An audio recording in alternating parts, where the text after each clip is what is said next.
The Human Rights Writers Association of Nigeria, HURIWA, has sounded the alarm over an alleged Memorandum of Understanding (MOU) signed between the Enugu State government and Chinese companies, which could result in the future seizure of Nigerian assets if legal disputes over contentious land in Enugu are not properly resolved.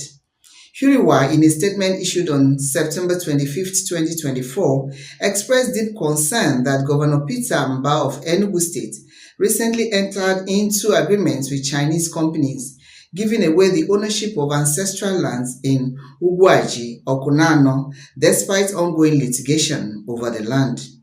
HURIWA pointed out that the governor was seen in China around the same time President Bola Tinubu was also attending an event in the country. During his visit, Governor Mba allegedly signed an MOU with Chinese companies regarding the contentious land, even though the land ownership dispute is currently being litigated in Nigerian courts. The organization warned that by signing away the land to foreign companies while legal cases are still pending, the governor risks undermining the rule of law, which could lead to severe international repercussions. Drawing parallels to a similar incident in Ogun State involving former Governor Senator Ibikunle Amosun, HURIWA reminded the public of the disastrous consequences when the Ogun State government entered into a transaction with a Chinese company without federal authorization. The fallout led to the seizure of Nigerian assets abroad, including 3 presidential aircrafts.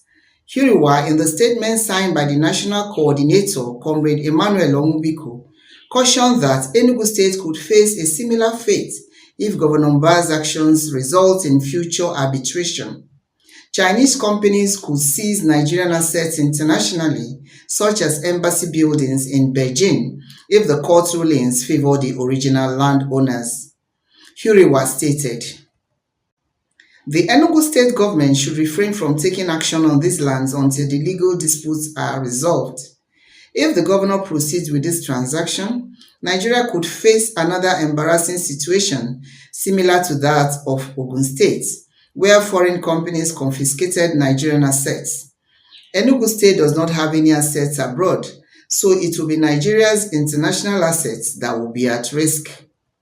In light of this, HURIWA called on the Federal Ministry of Foreign Affairs to clarify whether the Nigerian president was aware of this MOU signed by the Enugu State government with Chinese companies. The group stressed that the president's visit to China coincided with Governor Mba's trip. Yet, it has been reported that the governor was not part of the official presidential delegation. HURIWA urged the ministry to disclose whether they knew this MOU to prevent future international embarrassment. Beyond the China-related issue, HURIWA also highlighted the ongoing controversy surrounding the land in Ugwaji, Okunano, Enugu South local government area, which originally belonged to 4 villages, Umunobu, Ndiaga, Isiago, and Umunna Jingene. The group pointed out that the dispute began under previous administrations, but Governor Mba should have been made aware through his handover notes that the land does not legally belong to the government. According to HURIWA, the land has never been willingly ceded to the state by the original owners, and the current government's actions, if not checked, could further exacerbate tensions in the area.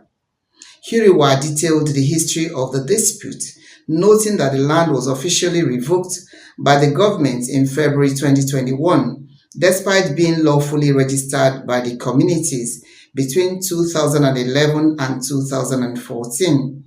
The group condemned the demolition of structures on the land, allegedly led by former Commissioner for Housing, Mr. Vitus Okechi, in 2020, which caused significant financial losses to both original landowners and those who had purchased the land. The organization also questioned the role of the Ugwaji Land Dispute Panel, which rather than resolving the matter, allegedly facilitated the wrongful acquisition of the land by the state government. HURIWA claimed that members of the panel later became directors of Coal City Eastern Extension Alliance Estate Limited. the company that currently oversees the sale of the disputed land at exorbitant prices, with plots selling for as much as 75 million naira.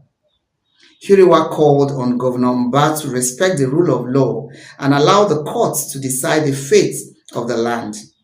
The organization demanded an immediate halt to the ongoing sale of the land and called for the return of the property to its rightful owners.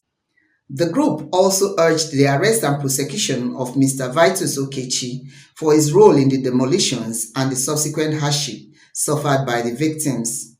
Additionally, HURIWA announced its intention to forward a petition to several law enforcement and regulatory bodies, including the Nigerian Police Force, the Economic and Financial Crimes Commission (EFCC), the Independent Corrupt Practices and Other Related Offences Commission (ICPC), the Department of State Services (DSS), and the National Human Rights Commission. The petition aims to ensure justice for the affected communities and hold those responsible accountable. HURIWA concluded by reaffirming its commitment to advocating for justice, emphasizing the importance of transparency and the rule of law in addressing land disputes, particularly when foreign interests are involved. From Lagos, this is Tina Timothy, News Express Nigeria Television.